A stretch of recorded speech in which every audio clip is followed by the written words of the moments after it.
Welcome, ladies and gentlemen, to another physics and physical science tutorial video. So today we are going to be covering the topic of unit conversion, and we are going to be talking about our SI units, such as the meter, the kilogram, some of our derived units such as liters and such. So we are going to be talking about these units and the unit prefixes that go along with them that allow us to determine the size of our units and allow us to convert between units. So first of all, we have to familiarize ourselves with this chart. And this chart up here shows us the standard unit prefixes. So many of you will be familiar with some of these prefixes already. We all should be familiar with the kilometer, the centimeter, and the millimeter. These prefixes aren't just random names, they actually tell us the magnitude of the size of the unit.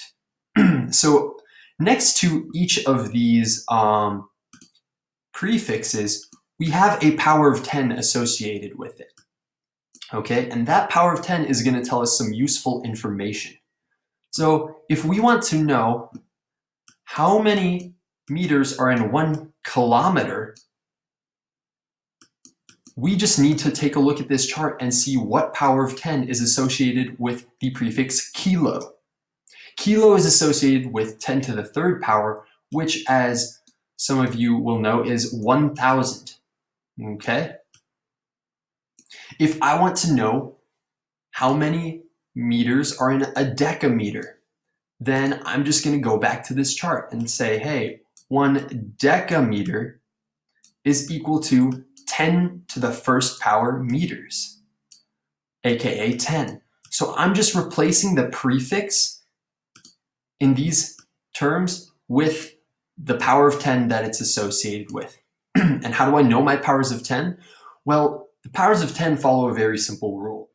On the left-hand side, we have our big powers of 10. These are positive powers of 10, and they're going to be increasingly large numbers as we go down, okay? So they're going to get larger and larger as we go down those powers. And if I want to write a power of 10 that has a positive exponent, so 1 or greater, then I'm going to follow a very simple rule. What I'm going to do is I am going to write the number that the number 1. Okay? I'm going to write the number 1. And then whatever power of 10 I'm looking for, I'm going to write that many zeros after it. So if I want to find 10 to the first power, I'm just going to write the number 1 with 1 0 after it. If I want to write 10 to the third power, I'm just going to write the number 1 with 1, 2, 3 zeros after it. If I want to write 10 to the 7th power, then all I have to do is write the number 1 with 1, 2, 3, 4, 5, 6, 7 zeros after it. It's that simple, okay? So if I want to know how big 1 gigameter is, 1 gigameter, well, I just go to my chart and I say, hey, giga is associated with 10 to the 9th power. So I'm going to write 1 with 1, 2, 3, 4, 5, 6, 7, 8, 9 zeros after it. And that is how many meters are in 1 gigameter. Simple enough, right? Okay, so now let's move on to the small unit prefixes. These units get smaller and smaller as we go down the chart. All right, as we go down the chart, the units get smaller and smaller. And these are associated with a very negative power of 10. And so if I want to know how many meters 1 centimeter is, how many meters is 1 centimeter? Then I'm going to go to my chart and I'm going to write 10 to the negative 2 in for centi. And I know that 10 to the negative 2 is 0.01 meters. But how do I know that? Luckily, there's another rule for our negative powers of 10. So if we want to find 10 to some negative power, such as 10 to the negative third power, we're going to use a similar rule as before. We're going to, instead of writing 3 zeros after the 1, we're going to write 3 zeros before the 1 this time. 1, 2, 3 zeros. And then after the first 0, I'm going to put a decimal point. All right, so let's try it again with another power. 10 to the negative 6 power. I'm going to write 1, 2, 3, 4, 5, 6 zeros in front of my 1. And then after the first 0, I am going to write a decimal point. All right. And so that is how we can identify our negative powers of 10. And here's a trick question. What is 10 to the 0th power? Some of you may be tempted to guess 0, but let's think about our rule here for a second. If we wanted to find 10 to some power, we wrote the number 1 after it and wrote that many zeros either before or after it, depending on whether it was positive or negative. Well, if we have 0 as our power, we're going to write no zeros after or before the 1. We're just going to write the number 1. And we get that 10 to the 0th power is 1. So that's a handy little trick for you guys to remember all of those powers of 10, and a handy trick to help you guys know how to use this chart. So if someone asks you what a femtometer is, you're just going to take a look at this chart and look for femto here and see that it's associated with 10 to the negative 15th power. And you'll just write 15 zeros before your 1 and put a decimal point after your first 0. And that is how many meters a femtometer is. All right. So now, let's talk about how to convert these units, because just knowing how many megameters 1 meter, or how many meters are in a megameter is not inherently useful. We also need to be able to know how to convert between these units. So let's take a look at one example using this chart, okay? All right, so here we have a problem that asks us to convert 23 grams into kilograms. And we're going to use a little trick here to do our unit conversion. We are going from grams to kilograms, so we know we're going to be working with the prefix kilo, okay? If I take a look at my chart, I see kilo is associated with 10 to the negative third. So I know kilo is 10 to the negative third, or 10 to the positive third, apologies. It is 10 to the third power, or 10 cubed. And knowing this is going to give me a valuable piece of information. So this is for the case, by the way, where we have one of our base units, aka a unit without a prefix. No prefix is attached to gram, right? And one unit with a prefix. We have a unit with kilo in front of it, okay? This works for grams to kilograms, or kilograms to grams, or liters to milliliters, or milliliters to liters. Anytime we are converting between two units and one of them is a base unit and one of them has a prefix, we will use this method. So we know we're working with kilo, and we see that we have 10 to the third power associated with kilo. So I'm going to take a look at this third power here, and that's going to tell me a valuable piece of information. This here, this 3 here, is telling me that I'm going to move my decimal. I'm going to move my decimal by 3 spaces. Okay, I'm going to move my decimal 3 spaces. And I get this just from the power of 10 that is associated with our prefix here, kilo. Let's say, for the sake of argument, that I actually was working with milli here, which is 10 to the negative third, okay? Let's say I was asked to convert from 23 grams to milligrams. Well, that 3 there is now a negative 3. But that doesn't matter. I'm still going to just take a look at the absolute value, just the 3, and say, hey, I'm going to move my decimal 3 spaces. Okay? Regardless of whether the number is positive or negative, I'm going to move my decimal that many spaces. So both hecto and centi are going to tell me that I'm going to move my decimal 2 spaces. Okay? Both tera and pico are going to tell me that I'm going to move my decimal 12 spaces. All right. So now that we know that we're going to move our decimal 3 spaces, we know that we have 2 possibilities here. If I write our 23 grams here as 23.0, I know I have 2 possibilities. I may move my decimal to the left by 3 spaces, like so, or I may move my decimal to the right by 3 spaces, like so. And I need to decide which one I am going to do. So we're going to use a rule, and this rule is why we don't have to account for the negative sign if it's a negative power.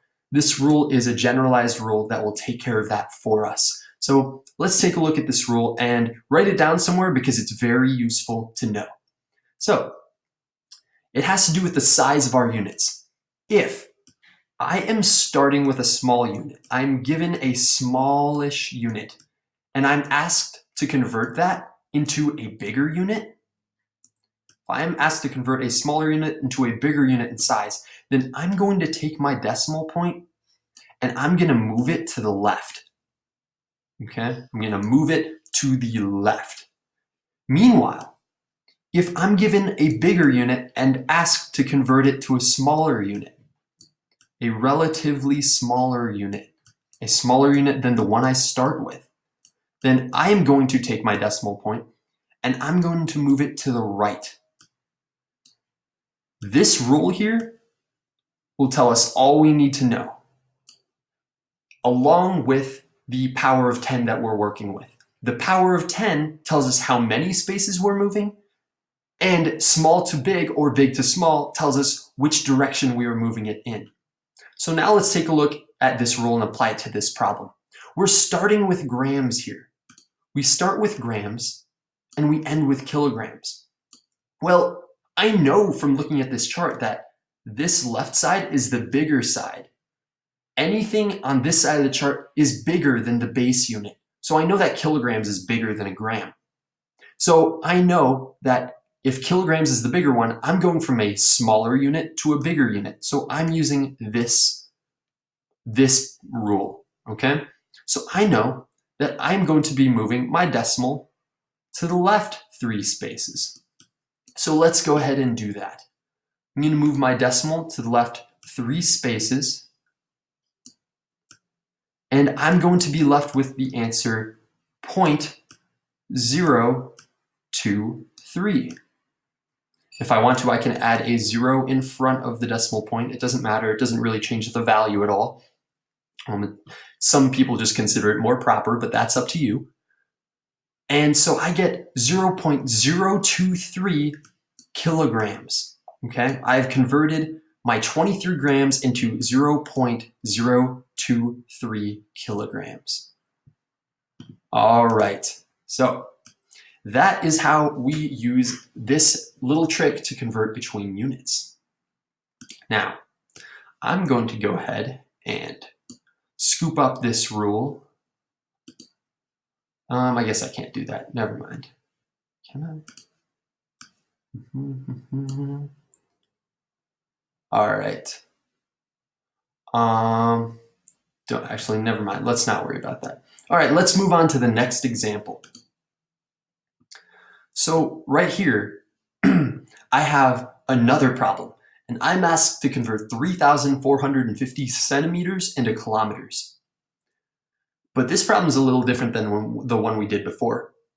One of the units that we used before was a base unit. If you remember, we had one that was just grams, right?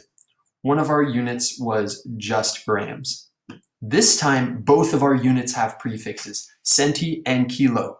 So we're going to have to write down both of those because we're going to use both of those pieces of information. So if I take a look at centi, I'm going to go over to my chart, see centi, and I'm going to see it's 10 to the negative second. I'm going to write that down. Centi means 10 to the negative second. And then I'm going to take a look at kilo and write that down. That is 10 to the third power. So I'm going to write down 10 to the third power. All right. And so, how many spaces am I going to be moving my decimal point in this problem? Well, it's simple. We are just going to take a look at the magnitudes of both these exponents. We have a magnitude of 2 and a magnitude of 3. We're going to write those down, 2 and 3, okay? It doesn't matter whether the 2's and 3's are positive or negative, we just know it's 2's and 3's. And now we're going to look at our chart. Are these prefixes on the same side of the chart or on opposite sides of the chart?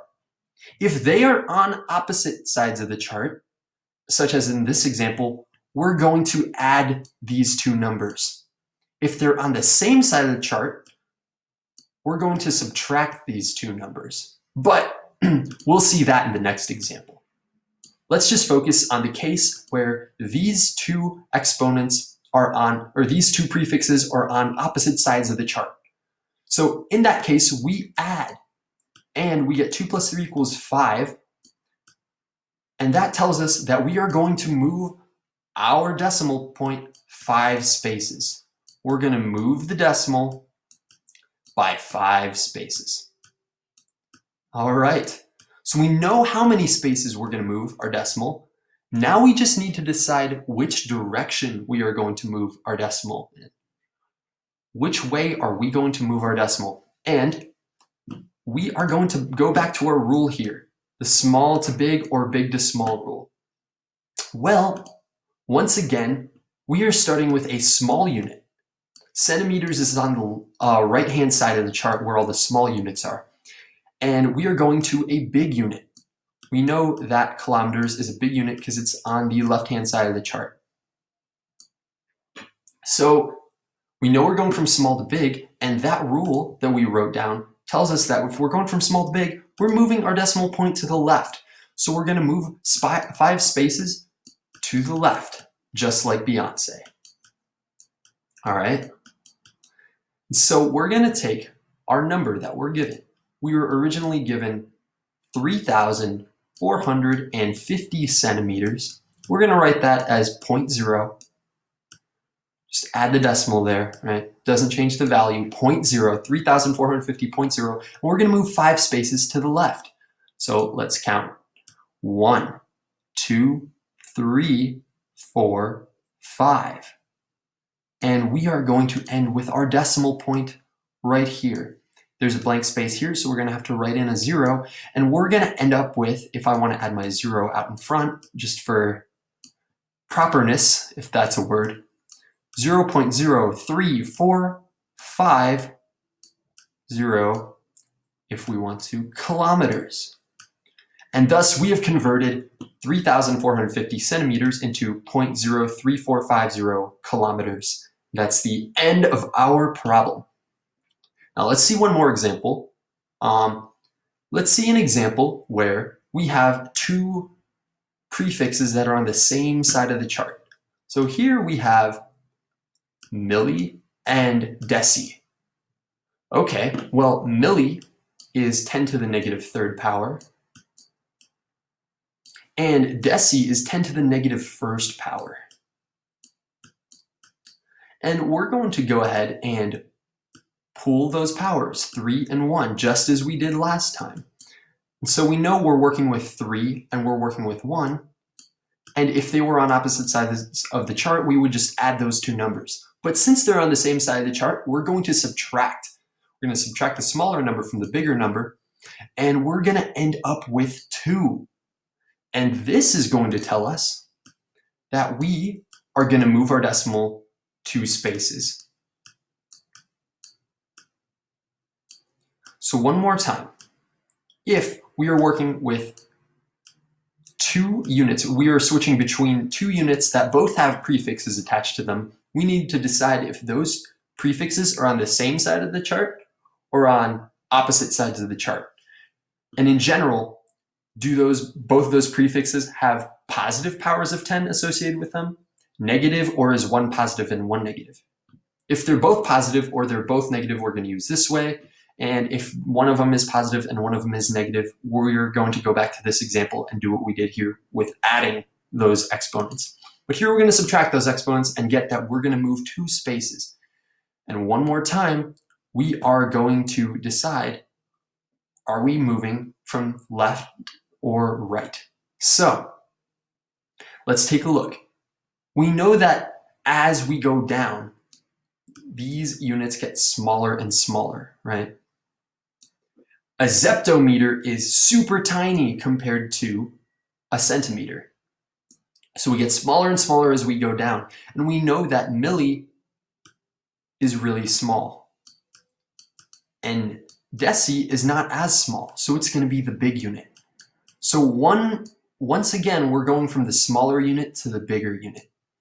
And as we learned before, if we go from small unit to big unit, we are going to move our decimal to the left. If we were going from big to small units, we would go to the right, but we are going to the left today. All right, so now, one more time, we will write 125 milliliters as 125.0 and move two spaces to the left. So we're going to go 1, 2, and our decimal is going to end up right in there. And so we will get 1.25 deciliters as our final answer for today. And so in review, we have learned about our unit prefixes and how to find powers of 10. If we want to find a positive power of 10, we just take a look at the number and write that many zeros after the 1. If we want a negative power of 10, we take a look at the power and write that many zeros before the 1 and add a decimal point after the first 0. Then we learned how to use our unit prefixes to determine how to convert units. So we know to take a look at the exponents of the prefixes to determine how many places to move the decimal. And we also know that we have this rule here, which is a very important rule, that if we're going from a smaller unit to a bigger unit, we move our decimal to the left. And if we were going from a bigger unit to our smaller unit, we move our decimal to the right.